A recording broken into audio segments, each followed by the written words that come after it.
So there's a strong possibility we may have a catastrophic failure on the new LS swap on Dale Jr. Stay tuned.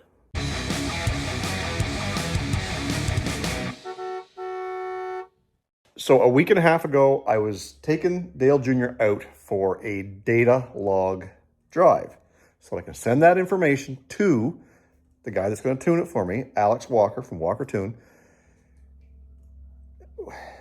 We had a little bit of an issue. I was starting up a long grade. It started spark knocking, so I let out of it. And when I reached the top of that little hill, I had very little acceleration. I said, you know what? I'm only about a mile from home. I better turn around and go back. Well, I recorded this for a short story, but it ended up being like 10 minutes long. It's in vertical format. I do apologize for that. But go ahead and watch this, and we'll come back. The joys of doing things to your car that you're not supposed to do, i.e. LS swaps. We're currently on the side of the road because Dale Jr. stalled. We got a battery light on, the voltage is way down, and the temp is up. I'm not sure what's going on. I just came up a long grade with, I was giving it some throttle, not hammer down by no means, and it took the spark knocking so bad that I barely made it up over the hill. One would think that with knock sensors and this Holley system that it would detect that and do something. Well, it probably did. It reduced my power. So I slowed down and I pulled over in the self-storage here, and she won't fire back up. She stalled as I was turning in, so no power steering. And for some reason, the battery is showing that it's not charging. So, anyways, Mrs. Olde Carr Guy to the rescue. She's bringing me a booster pack, and hopefully that'll be enough to get me home, because I'm only about, I'm less than a mile, maybe a mile from home. So hopefully we can get this thing boosted and started. Maybe the alternator will charge again enough to keep us going. I'm not sure if this is the right thing to do or not, but with the little bit of battery that I've got left, I've got the fans staying on and bringing that temp down. So at least there's that. You gotta love working on old junk. Am I right? Or am I right? It can be frustrating by times, but I'm sure it's just something simple. But nevertheless, here's Mama to the rescue. So I think my battery might totally be toast because we got the booster cables hooked up. Mama's got her car. She's revving it out. It's not taking anything. The screen shows 13.2, but when she rolls over, she rolls very, very slow and doesn't seem like it wants to start. And as much as I hate to say it, almost like it's the engine seized up. I certainly hope that's not the case. It'd be a major bummer if it is. Let's try her again.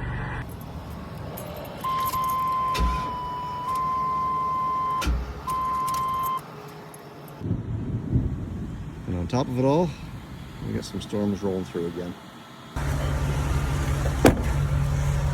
So this is what it's resorted to. Can't get it started. Tow rope. Mama's gonna drive. All right, here we go.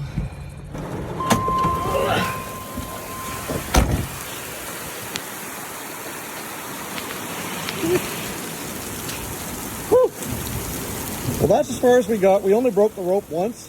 That was because I was leaving too much slack, and when she took off, it snapped. But we were just over here by our own dumpster when that happened.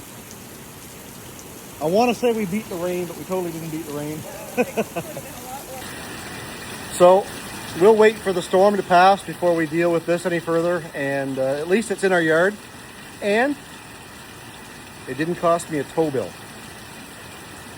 So stay tuned and we'll end up, there's some lightning. Stay tuned and we'll end up having to figure out what's going on with this friggin' truck.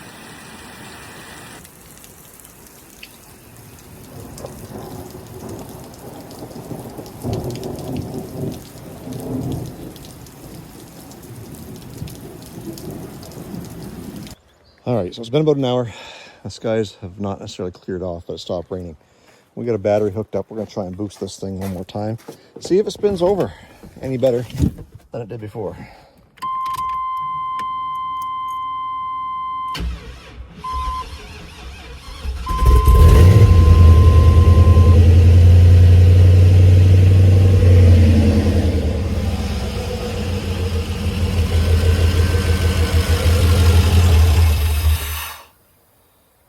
Well, there you go.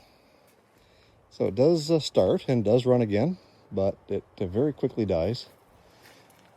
And a little bit smoky. You can't see it on camera out the tailpipe.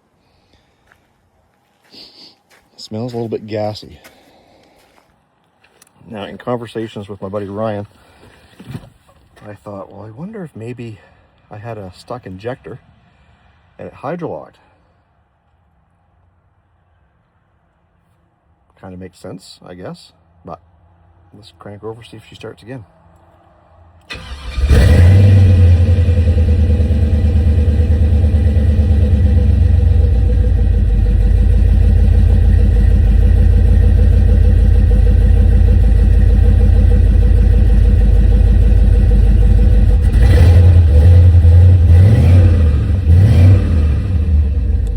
I don't know, let's get it in the shop before it stalls again.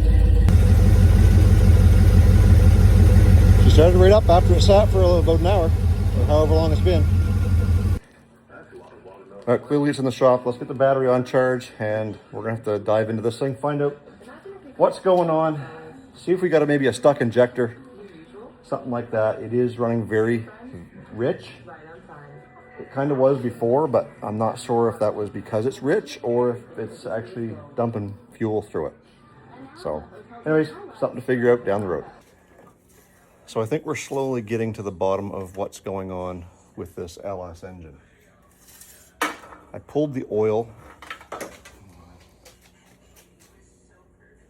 I looked at it, it looked good.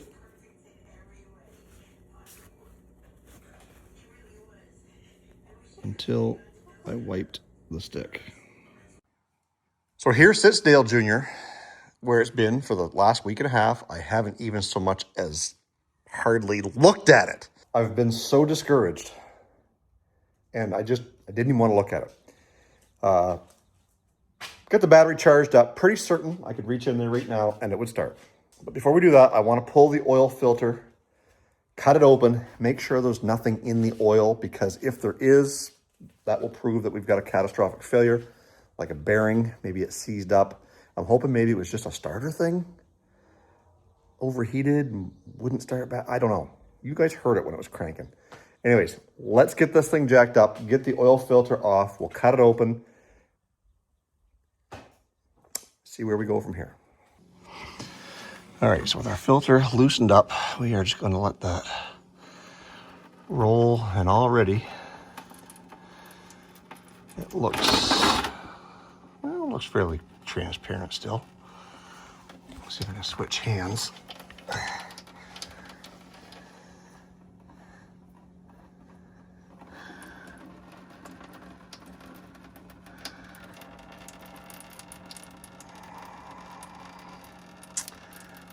I don't know, I think it looks all right.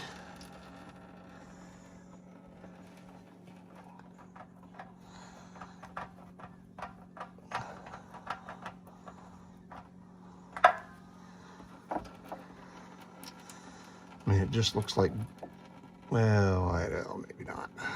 That doesn't look good.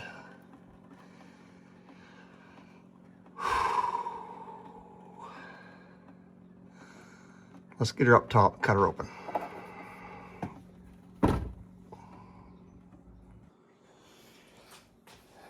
All right, well, nothing to it but to do it. It doesn't look good, folks. So anyways, we'll get this filter cut open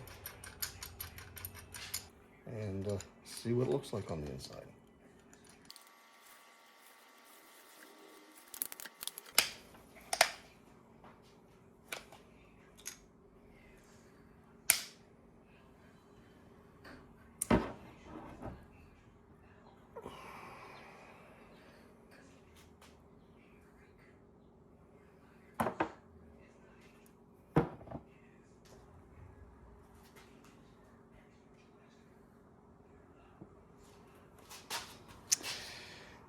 Yeah.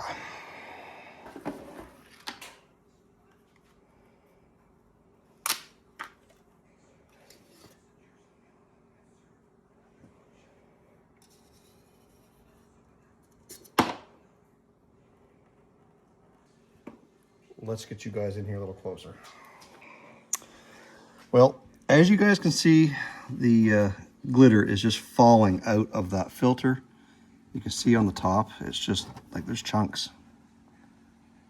Like, look at that. And I mean, no real need to cut the filter open. We know what we're going to find. But look, bearing material galore inside that. Just a mouthful of glitter.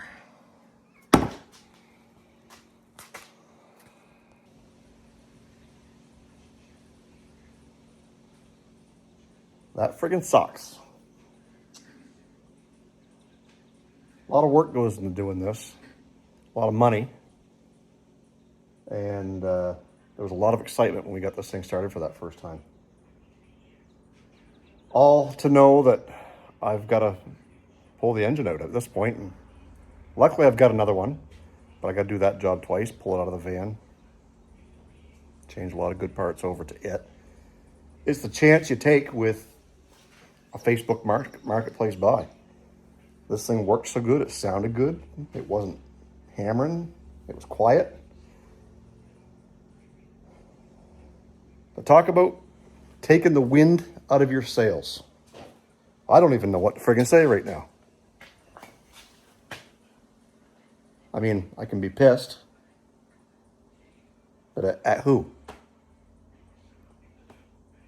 It's junkyard motors. It's Facebook marketplace engines that you're taking a chance on. We tore this thing apart. You guys remember, right up here in these videos, I tore it apart. Everything looked good. The bearing wear was almost non-existent. Granted, we didn't pull all the bearings. We pulled a couple on the mains. We pulled a couple on the pistons, on the rods, just to make sure. And yes, I did torque them back to spec. We gasketed the whole thing. The only thing that I'm curious about right now is maybe it wasn't the main bearings. Maybe it was the cam and the cam bearings. You guys remember we put a truck Norris cam in this thing, and we did not re-bearing those. Everything looked good. We don't know what the problem is.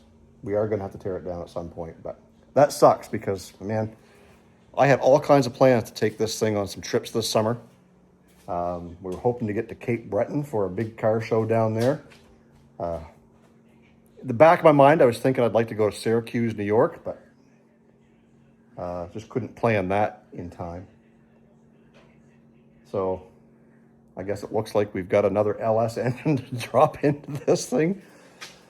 And I guess we'll have to get a game plan put together. Of course, I'll be bringing you guys along for the ride, but man, this sucks. It's okay, honey. My wife says it's okay.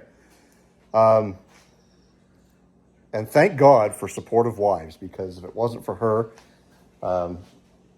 you know, a lot of this stuff wouldn't happen. She's very supportive of what I do and YouTube. But again, all the more reason for you guys to head on over to shop.oldecarguy.com. I'm going to have to sell a lot of merchandise to help pay for this one. And it would really mean a lot to me also if you hit that subscribe button. Make sure you like this video. Share my channel out with your friends, your car guy friends. They may want to see me struggle. They may want to see me do shit wrong, because that's what we do here, apparently. Anyways, on to the next thing. I'm not sure when I'll start this. It's a beautiful summer out so far. We do have the Chrysler to drive. So that might be, maybe I take a break from the Suburban for a while. Focus my attention on the Chrysler, put some miles on it, and enjoy the summer and not worry about this big project. Who knows? Next weekend, I might be right out here wrenching on it one more time. Stay focused on the windshield, not the rearview mirror. I love you guys. God bless. We will see you in the next video.